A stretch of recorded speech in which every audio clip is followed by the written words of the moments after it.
Assalamualaikum warahmatullahi wabarakatuh. Semangat pagi anak-anakku. Mudah-mudahan kita semua dalam keadaan sehat walafiat. Amin.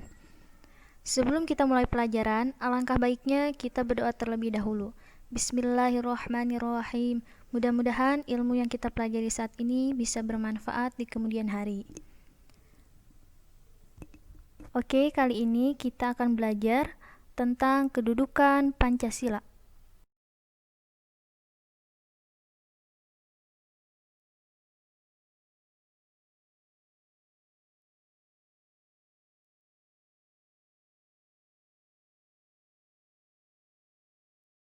Termasuk salah satu 4 pilar negara Indonesia.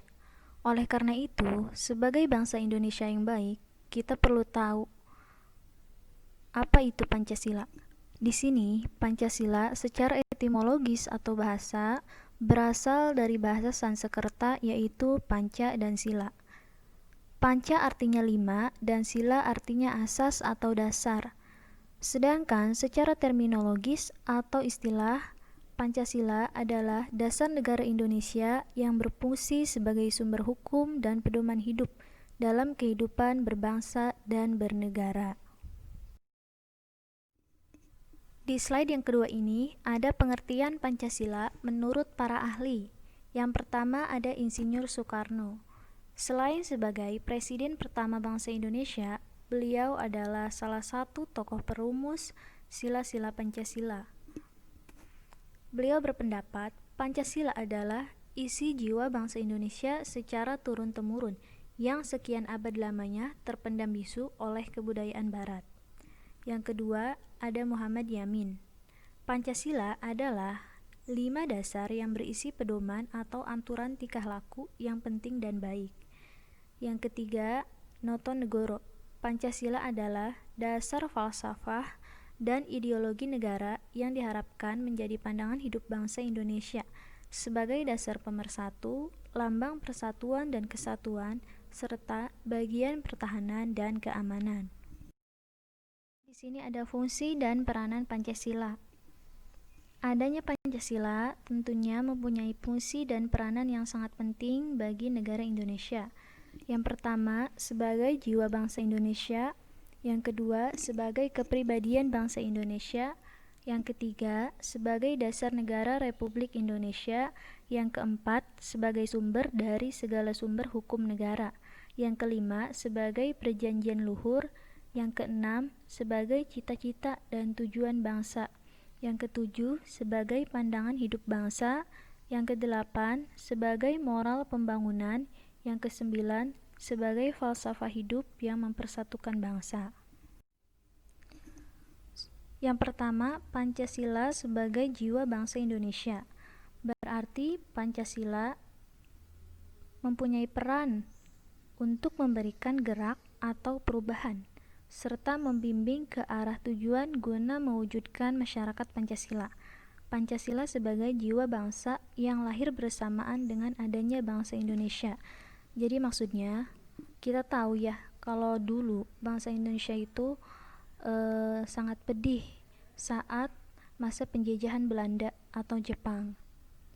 Di situ belum adanya kemerdekaan, tertindas, terhina, ya. Nah, setelah tanggal 17 Agustus, di situ Indonesia merdeka bersamaan dengan lahirnya Pancasila. Maka setelah adanya Pancasila, Indonesia benar-benar telah resmi merdeka, menjadi Indonesia, menjadi bangsa yang berdaulat, menjadi bangsa yang diakui oleh negara lain karena sudah merdeka dan sudah mempunyai pedoman hidup, yaitu lahirnya Pancasila. Yang kedua, sebagai kepribadian bangsa Indonesia.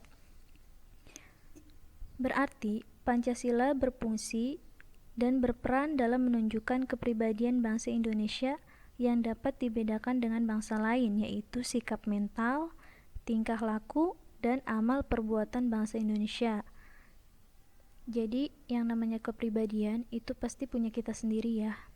Contohnya seperti kita punya bendera merah putih, kita punya lagu Indonesia Raya. Itu semua untuk membedakan bahwa itu tuh milik kita, bukan milik negara lain.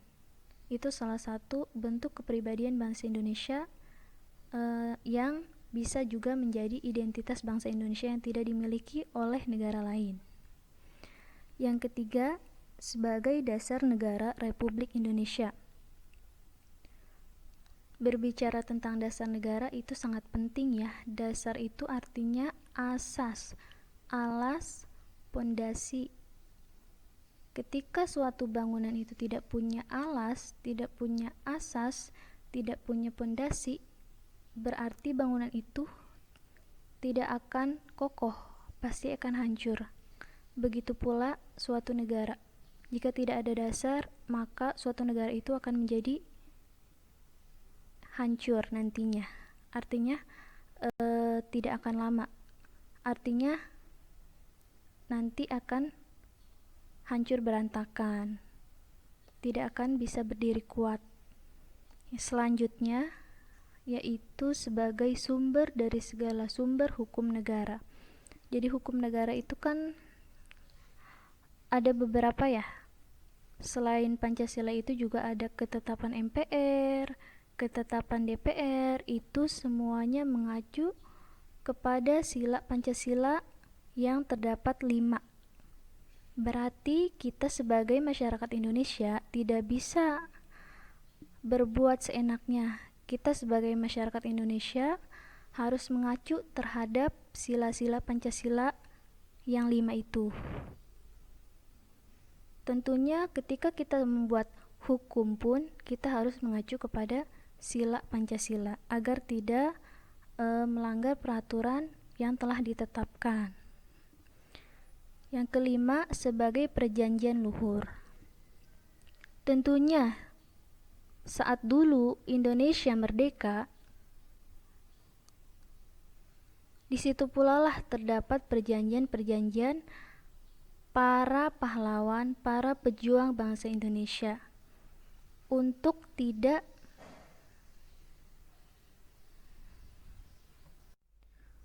agar tidak membuat bangsa Indonesia ini goyah atau direnggut oleh negara lain. Karena negara kita ini sudah merdeka, sudah diakui, sudah mempunyai pondasi dan pedoman hidup. Selanjutnya, Pancasila sebagai cita-cita dan tujuan bangsa Indonesia terkandung dalam pembukaan Undang-Undang Dasar Negara Republik Indonesia tahun 1945 yang terdapat pada alinea kedua dan keempat. Cita-cita tujuan bangsa Indonesia, hal tersebut lalu dijabarkan ke dalam tujuan pembangunan nasional. Dengan kata lain, pembukaan Undang-Undang Dasar Negara Republik Indonesia tahun 1945 merupakan perenungan jiwa proklamasi, yaitu Pancasila. Oleh karena itu, Pancasila juga merupakan cita-cita dan tujuan bangsa Indonesia. Selanjutnya, Pancasila sebagai pandangan hidup bangsa Indonesia atau disebut juga dengan way of life. Pandangan dunia, pegangan hidup, pedoman hidup atau petunjuk hidup. Dalam hal ini, Pancasila dipergunakan sebagai petunjuk sehari-hari. Artinya, Pancasila diamalkan dalam kehidupan sehari-hari. Dengan demikian, Pancasila digunakan sebagai penunjuk arah semua kegiatan atau aktivitas hidup dan kehidupan dalam segala bidang, seperti yang terpancar pada sila-sila Pancasila yang tercantum dalam pembukaan Undang-Undang Dasar Negara Republik Indonesia tahun 1945. Selanjutnya, Pancasila sebagai moral pembangunan.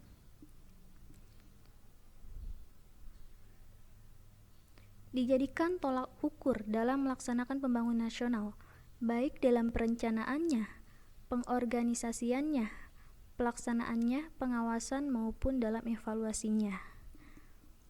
Jadi kita nggak bisa ya, pemerintah nggak bisa seenaknya saja membangun bangsa Indonesia tanpa adanya suatu pedoman.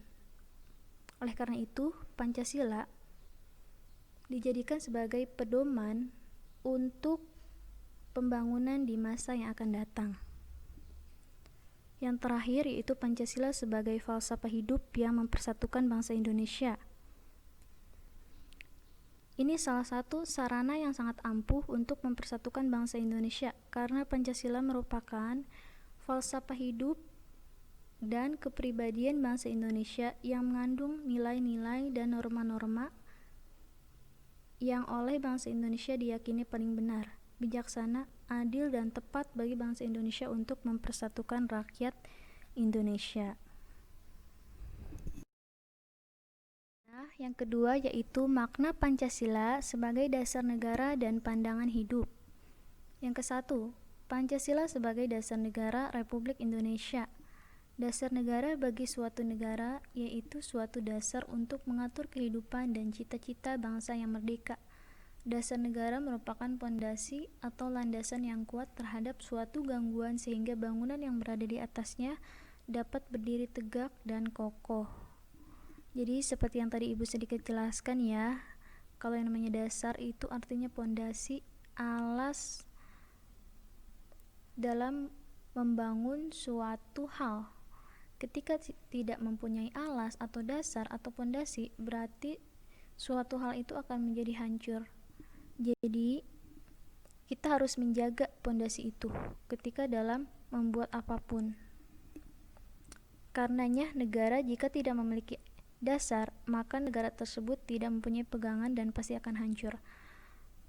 Nah, kalau negara kita mempunyai dasar, apapun itu mempunyai dasar, pastinya kita tahu kemana negara ini akan kita bawa, akan jadi apa, masa depannya seperti apa, kemana kita harus pergi, apa yang harus kita perbuat, kita tahu karena sudah ada jalannya, karena kita sudah mempunyai pedoman hidup. Jadi kita nggak akan bingung lagi. Jadi hidup kita terarah, hidup kita tidak berantakan. Itu salah satu Pancasila sebagai dasar negara Republik Indonesia. Pancasila sebagai pandangan hidup bangsa. Pancasila sebagai pandangan hidup merupakan petunjuk arah semua kegiatan di segala bidang. Oleh karena itu, kita sebagai manusia yang bermasyarakat perlu hidup sesuai aturan untuk meminimalisir pelanggaran yang ada di negeri kita. Akhir, di sini kita akan belajar, kita akan mempelajari apa saja arti penting Pancasila sebagai dasar negara. Yang pertama, memberi pedoman bagi bangsa untuk mencapai tujuan pembangunan. Yang tadi sedikit Ibu jelaskan ya. Jadi semuanya itu harus sesuai dengan pedoman. Kita tidak bisa berjalan tanpa pedoman. Dengan adanya pedoman berarti jalan kita sudah mempunyai arah. Jalan kita sudah sesuai dengan petunjuk. Gitu. Yang kedua, menjadi alat pemersatu suatu masyarakat. Masyarakatnya apalagi yang sangat multi budaya, multi lokal, multi kultural, pasti mempunyai pendapat, mempunyai keinginan yang berbeda-beda. Pasti banyak pula pertengkaran. Nah, disinilah Pancasila menjadi pemersatu bangsa. Dari bangsa yang berbeda-beda ras, bangsa yang berbeda-beda agama, bangsa yang berbeda-beda kulit, bangsa yang berbeda-beda kebudayaan, tapi tetap satu jua. Atau mempunyai semboyan Bhinneka Tunggal Ika, berbeda-beda tetapi tetap satu jua karena kita satu pedoman hidup, yaitu Pancasila. Yang ketiga, menjadi sumber motivasi. Motivasi bagaimana? Motivasi untuk kita tetap maju. Ingat dulu zaman pahlawan seperti apa, ingat dulu para pejuang memperjuangkan bangsa Indonesia seperti apa, yang terkandung salah satunya dalam Pancasila. Yaitu salah satu arti penting Pancasila menjadi sumber motivasi untuk masa depan kita yang akan datang. Yang keempat, menjadi sumber semangat. Semangat untuk lebih banyak tolong-menolong, semangat untuk memberi penuh keadilan, semangat untuk bersosialisasi, semangat untuk banyak memberi semangat untuk lebih giat dalam beribadah dan belajar tentunya. Jadi begitu sedikit penjelasan dari Ibu, mudah-mudahan bermanfaat.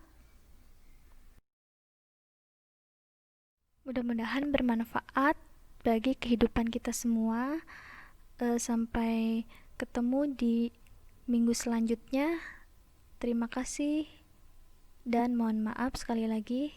Wassalamualaikum warahmatullahi wabarakatuh.